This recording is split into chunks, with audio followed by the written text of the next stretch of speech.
A very warm welcome to the program. Thank you for joining us on this edition of K24 Inside Business, the last word in business. My name is Sarah Adam. Later in the hour, we'll have the DC for KRA who will be able to speak about the trade relations and also how Kenya Revenue Authority is using technology to enhance and facilitate trade in the country. But before then, let's take a look at what is making headlines in the world of business.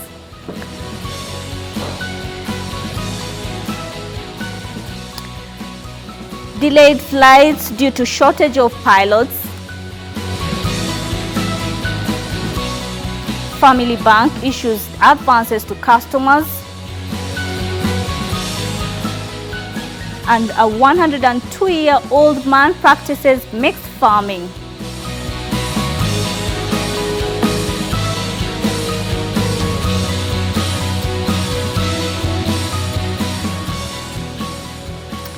To a top business story of the hour now. A shortage of pilots has cost Kenya Airways $5 billion in about 12 months through the flight cancellation and delays amid plans by the national carrier to cut down routes in a rush to improve efficiency. The airline has a shortage of 106 pilots that has led to a cancellation or delays of some of the flights. Now, Kenya Airways has had to forego revenue and compensate passengers in the form of accommodation. A memo from the carrier's head of operation, Paul Njoroge, said the airline will start reducing the flight routes as it proceeds with the hiring of 20 pilots on contract.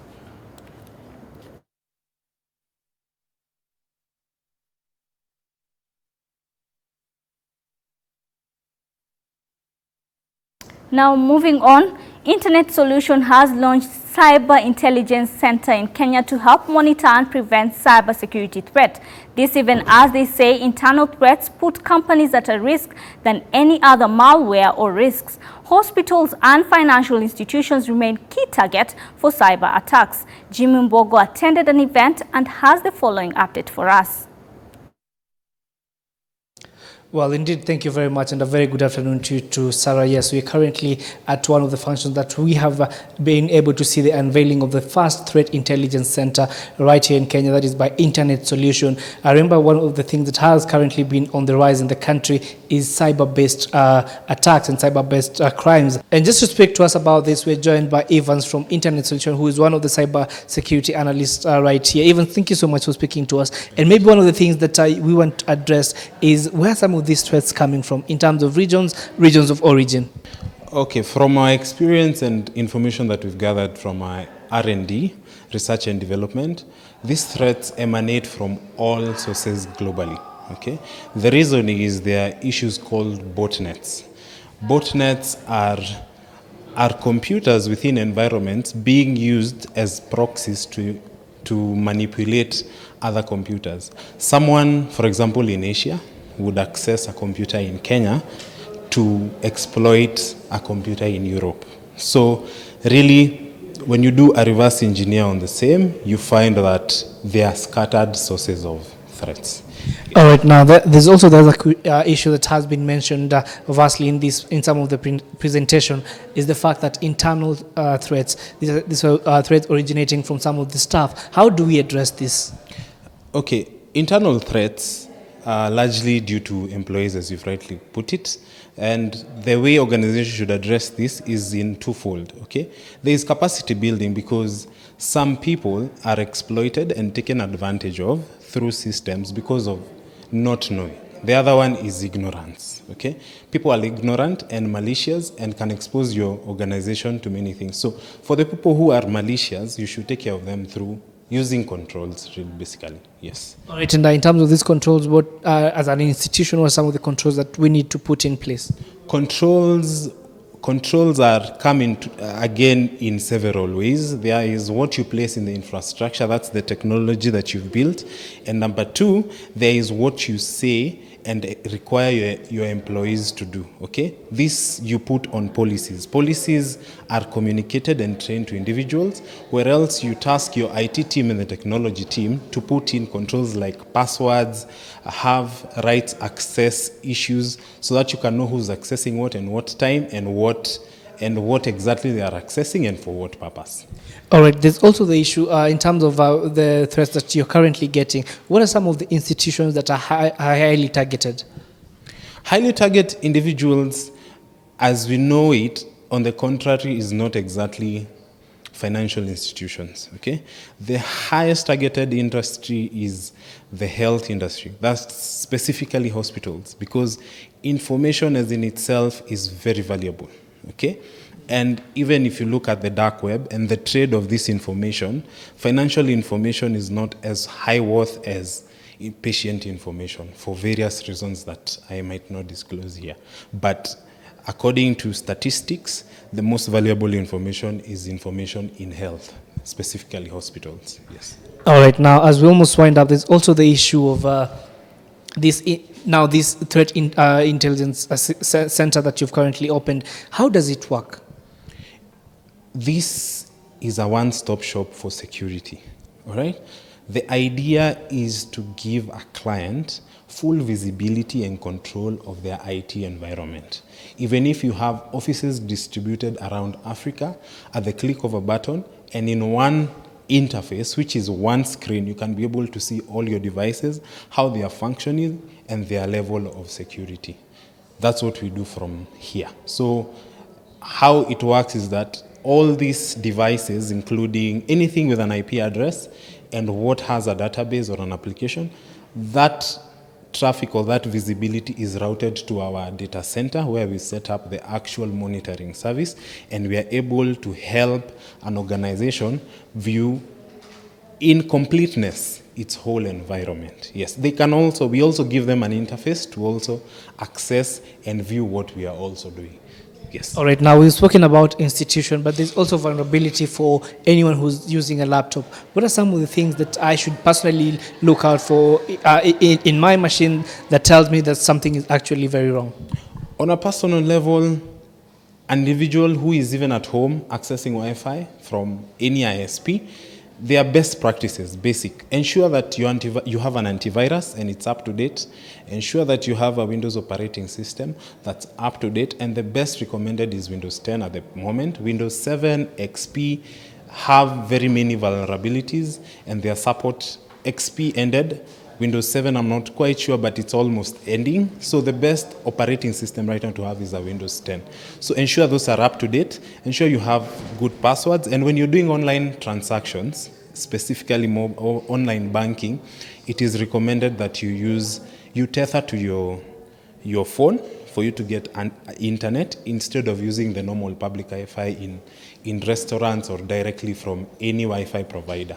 Yes. All right, indeed. Thank you very much, Evans. Well, as you have rightfully heard, it's actually shocking that hospitals are falling more, are becoming more preyed on as opposed to banking institution, as has been indicated in the past. We'll be giving you a comprehensive bulletin on this issue later on in our subsequent bulletin. But for now, back to you, Sarah. Thank you very much, Jimmy Bogo, for that report. Now, moving on, the government is committed on setting a wage for seafarers in a bid to sustain their livelihood. This comes even as seafarers in Kenya were exploited in the industry by the maritime sector. Our reporter Fred Kaya got an opportunity to speak to the PS, that is Nancy Karingidu, and here is the following report. Shukran kabisa Sara, na tunakuja moja kwa moja kutoka Mombasa County, na leo basi kulikuwa na kongamano baina ya stakeholders wa seafarers pamoja na PS Karingidu kuhusu masuala husika, hususan masuala ya kuweza kuangazia jinsi gani basi wanabaharia hawa wataweza kupata mishahara yao. Na kongamano hili basi limeweza kuleta pamoja washikadau mbalimbali wa mabaharia pamoja na serikali, na tunajiunga moja kwa moja na PS Nancy Karingidu aweze kutuelezea tufika. Je, kwa sasa kutokamana na kongamano hili ni masuala gani ama masuala yapi wataweza kuangazia kufika kuhusu masuala zima haya ya mishahara ya wa mabaharia? Pengine kama unaweza kujumuika na mimi hapa Madam PS, tuanze tu, ni vipi mkutano wa leo ulikuwa una maana gani tu kwa mabaharia wa Kenya? Mkutano wa leo umeleta pamoja washikadau wote ambao wanahusika katika masuala ya kuboresha maisha ya mabaharia wakiwa katika kazi zao za meli. Kama unavyojua, baharia ni mtu ambaye anafanya kazi ndani ya meli. Hiyo meli inasafiri ulimwengu mzima, inatoka Kenya, labda saa zingine hata haitafika Kenya. Kwa hivyo kabla hajaingia kwa kazi, kabla hajaanza kazi, tunatafuta njia ambayo itamwezesha kuwa masilahi yote yake yatakuwa yameeleweka na yamekuwa negotiated within a framework ambayo inatambulika kwa serikali na ni sheria, inaambatana na sheria za Kenya. Unajua kisha kwamba masuala ya mabaharia welfare yao huwa inazingatiwa sana na Umoja wa Mataifa, kuzingatia mashirika mawili, International Maritime Organization na International Labour Organization. Kati ya hizo shirika mbili zimebuni kile tunachoita miswada ambayo imekubalika na ulimwengu mzima, conventions. Kwa sasa ile muhimu sana ambayo tunazingatia na ambayo tunataka kuleta kwa sheria zetu hapa Kenya inaitwa Maritime Labour Convention ama MLC, ambayo ilibuniwa 2006. Sasa hiyo imeweka minimum standards za mishahara, imeweka minimum standards za welfare, minimum standards ambazo zitazingatiwa kama mfanyikazi ama mwajiriwa anachukua Mkenya, kama tuseme welfare medical ile atapewa, tuseme ile repatriation, akienda atarudi vipi, ataenda vipi na atarudi vipi, hours of work, maana ni kazi ambayo ni ngumu na kazi ambayo baharia anafanya bila the other support services ambazo sisi ambao tunafanya kazi on dry land tuko nazo. Jioni utaenda nyumbani kwako na bibi yako kama kuna mtu mlikosana naye kazini. Jioni ukipata familia yako utapata radhi, lakini mbaharia yuko na wale watu ambao walianza nao mwezi mmoja, mwezi wa pili, mwezi wa tatu mpaka miezi 9 iishe. Kwa hivyo kuna mbinu ambazo conventions zimeangalia ambazo zitamwezesha kuwa mentally prepared and ready na mpaka zizingatiwe na mwenye kumwajiri. Na tumeweza kuona kwamba umeweza kuongea kwa sasa hakuna hizo njia mbadala za kuona kwamba mabaharia basi wataweza pengine kulipwa pesa kadhaa, tukiona kwamba mabaharia wetu wanakuwa exploited kutokamana na kulingana na mabaharia wengine wa nchi zingine. So pengine kwa sasa ni vipi kama serikali mtaweza kuhakikisha kwamba ule mshahara mabaharia wetu wanapewa utakuwa sawia na zile nchi zingine? Sasa kama unavyoona kwa kamati, kwa kongamano la leo liko na kila mtu ambaye anahusika katika kuweka ile mkataba ambao tunahitaji. Kama umeangalia tuko na FKE ambao wanasimamia wenye kuajiri watu, tuko na Ship Owners Association, tuko na Salaries SRC Commission iko hapa, tuko na Labor ambayo inatuleta sisi wote pamoja ambao ni jukumu lao. Sasa tukikubaliana yale matamshi, tukiangalia kwa convention imesema nini na mshahara unatakiwa uwe vipi. Kisha umeona tuko na shirika ambalo ni muhimu sana, IMO is here, na tuko na ITF ambayo ni International Transport Workers Federation, inaleta union zote za ulimwengu mzima kushikanisha pamoja. Kwa hivyo kama tuko na tashwishwi, hao ni partners wetu ambao pale hatupo wanatusaidia, kama vile ITF Mombasa inasaidia wale washikandao wa nchi zingine ambao hawapo. Kama kuna tashwishwi, tuseme kama meli iko hapa na iko na mabaharia ambao wameleta tatanishi ama wanalalamishi hizo zote, huyu ITF inspector kazi yake ni kupanda juu ya hiyo meli, kuzungumza na hao mabaharia captain na kuleta hizo tatanishi kwa ofisi zake headquarters, na kulingana na processes ambazo zimewekwa na Umoja wa Mataifa kufikia mpaka tuseme kule meli iko registered na mpaka ishike mwenye meli ni nani na vile atakavyoweza kusuluhisha hayo maneno. Kwa hivyo ule mkataba ambao tunaweka leo ni wa muhimu sana, maana unatuweka sasa wakati tunatoa tatanishi, tuseme kama Mkenya yuko kwa meli hata ambayo iko Russia, tumeweka framework ambayo sasa tunaweza kufanya point of reference. Now we hope that the wages for seafarers will be standardized for them to actually be able to carry out their day-to-day activities. But before then, we want to look at the statistics still in the maritime sector, and these particular statistics are coming from the Kenya Ports Authority. They've issued these particular statistics, and we want to see how the cargo on transit and their performance. Now we have Uganda, which has dominated with 82%, and South Sudan is at 7.6%. DRC comes in third at 4.9%, and TZ is at 2.6%. Rwanda is at 2.4%, and Burundi is at 0.2%. Now these are the cargo that are on transit. Uganda has been dominating this particular sector. Now we have still cargo on transit from January to July. In 2018, the tons, we have 18,135,502 tons in January to July, that is 18 million. And in January to July in 2019, we have 19,690,051 tons. Now we have seen there's an increment between from 2018 to 2019 at 86%. Now joining us to discuss this and more is Kenya Revenue Authority, DC. Good afternoon.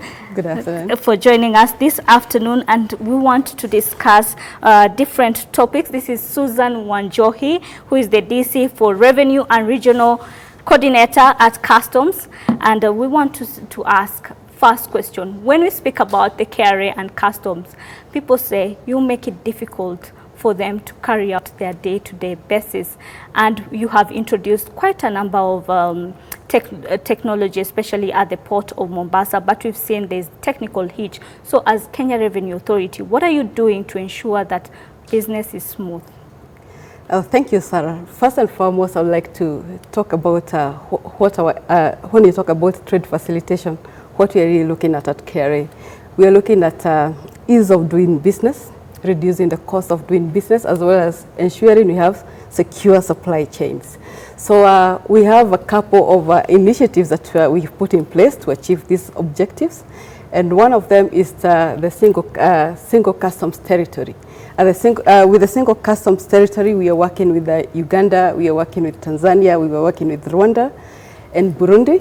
And we have implemented a system that allows us to share data seamlessly from one system to another. So when somebody from, example, Rwanda wants to carry their goods from Mombasa through to Rwanda, they use our system, and that's actually the aim of a single customs territory is to reduce duplication. And this initiative, we have enhanced it further by introduction of the regional electronic cargo system. This one, the system helps us to track cargo from source. If cargo is coming, for example, from Mombasa and it's going to Kigali, we are able to have visibility of this cargo through the northern corridor up to the destination. Again, another initiative we have is we have also introduced the compliance trader, the AEO, that is authorized economic operator. Here we are able to even release goods for these traders upon arrival. For example, a vessel is coming to Kenya carrying fertilizer. If the importer is compliant, we are able to get the cargo directly from the vessel to their trucks, and they're able to. All right, but still, right now we have a technical hitch at the port of Mombasa, yes. And KRA has promised that this will be solved. So how soon can we expect, like especially for motor vehicles which have been stuck at the port, how soon should we expect at least for their cargo to be released to? Actually, we have even spoken to the concerned importers who are having that hitch. And one of them is Charles Munyori, and who is the head of Association of the Motor Vehicles. What we found out is that it's mainly a user problem. Like the case in points that we received is that the user were using wrong chassis number. So when they went to NTSA to register their vehicles, they had a problem there. Actually, this process in KRA was smooth, but when they went to the tail end to register their vehicle, because they had wrong chassis number, they had a problem. But we are assisting them amend, for those few cases, we are assisting them amend so that they're able to register their vehicles. Okay, I want our director right now to play a clip for us where we have Governor Hassan Joho coming out to complain that Kenya Revenue Authority and KPA is making life difficult, especially for businessmen. Let's listen in. I want to tell Kenya Revenue Authority, Kenya Ports Authority, Kenya Bureau of Standards, and whichever entity, please make it easy for our people to do business, my friend. Wafanyie rahisi wafanye biashara. Don't make it a nightmare for people to want to do business. Make it easy so that they can pay more taxes and even do more business. Isiwe kwamba ukiingia hapo wanaanza kushtuka roho. KRA officials can be nice people as well.